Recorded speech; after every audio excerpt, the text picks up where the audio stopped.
Hola, I'm Alicia Navarrete, and this is your Week in Yucatán Today, presented by Yucatán Today and La Jornada Maya. Every week, we bring you Yucatán's local news in under 10 minutes. Only local news, featuring news you can use and a quick summary of recent events. This week, a tragic accident claimed 16 lives on the Mérida-Campeche highway. Mérida celebrated Mexico's Independence Day with a massive parade.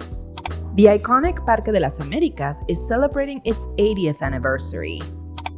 Yucatán hammocks are to receive a special Geographical Indication status. The official program for Mérida's Day of the Dead festival has been announced. Keep listening for some tips on how to make the most of it. Let's get started.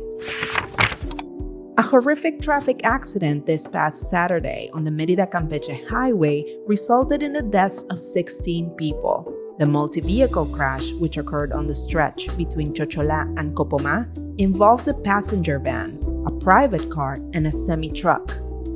According to police reports, the van lost control after an initial collision with the car, crossed into the oncoming lane, and was then struck head-on by the semi-truck.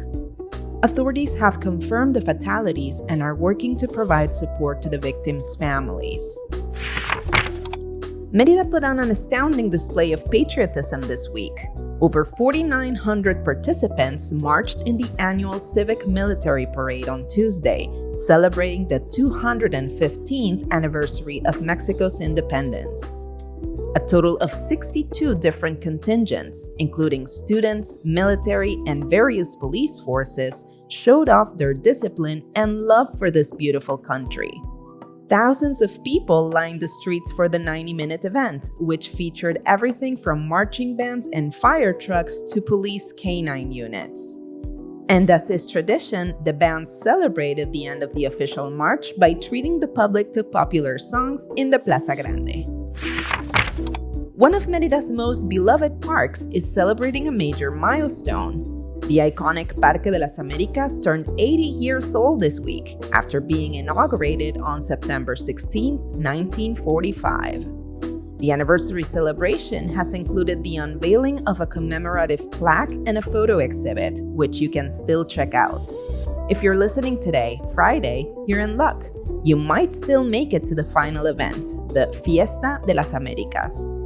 Starting at 6 p.m., you can enjoy a food and artisan fair featuring flavors from across the continent, along with performances by a folk dance troupe and live music. It all happens at the park's iconic acoustic band shell, and the best part is, it's completely free. In great news for Yucatecan artisans, the state government announced last week that it is working to give the iconic Yucatecan hammock an official Geographical Indication status. Think of it as a special designation that protects the hammock's unique quality and identity, recognizing it as a product of this region, similar to champagne from France or tequila from Jalisco. The goal is to highlight the incredible talent of local artisans and protect this key part of the region's cultural and economic heritage, helping the hammock stand out and reach new audiences.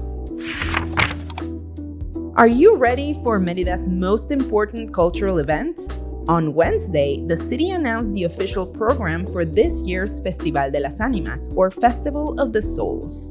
The festival, which began in 2008, is a multi-day event for the entire family. This year, it will take place between October 25th and November 2nd. You'll find a link to the full program in our show notes. And for a little secret, while Yucatán Today's October magazine issue isn't out yet, you can already find our comprehensive Day of the Dead guides on our website, including a piece aptly titled How to Enjoy Mérida's Festival of Souls and Live to Tell. That is also linked in the show notes. Now let's take a look at some fun stuff happening in the following days.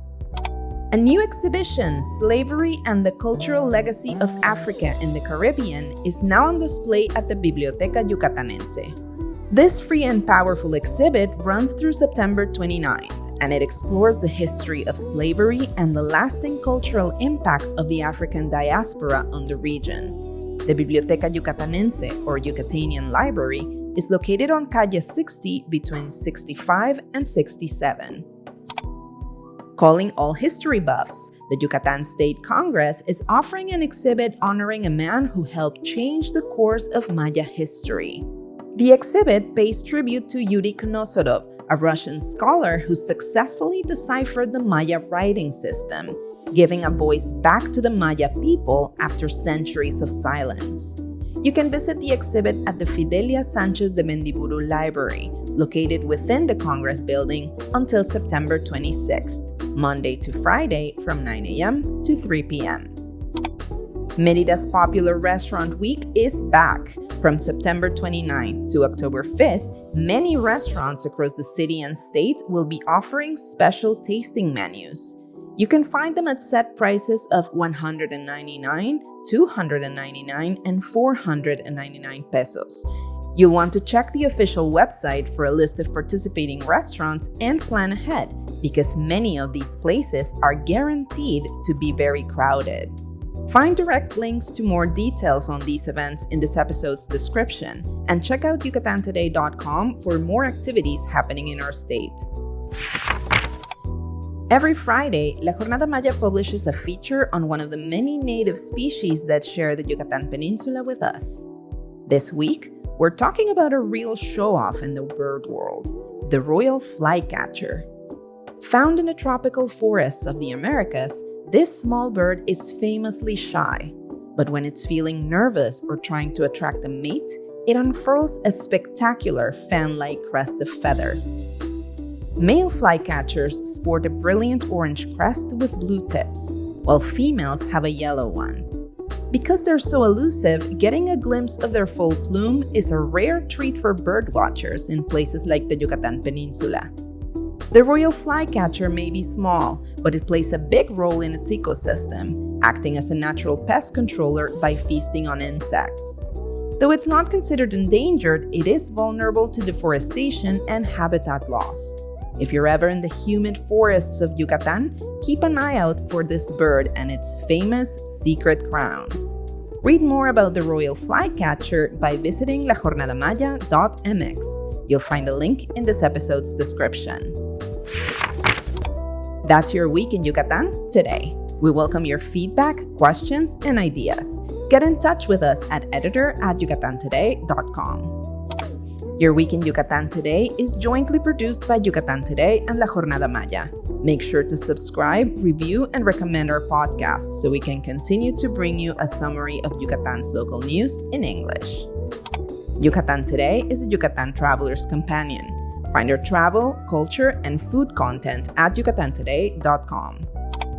La Jornada Maya is a print and digital newspaper with the most relevant information from the Yucatán Peninsula, Mexico, and the world. I'm your host, Alicia Navarrete. Thank you for joining us.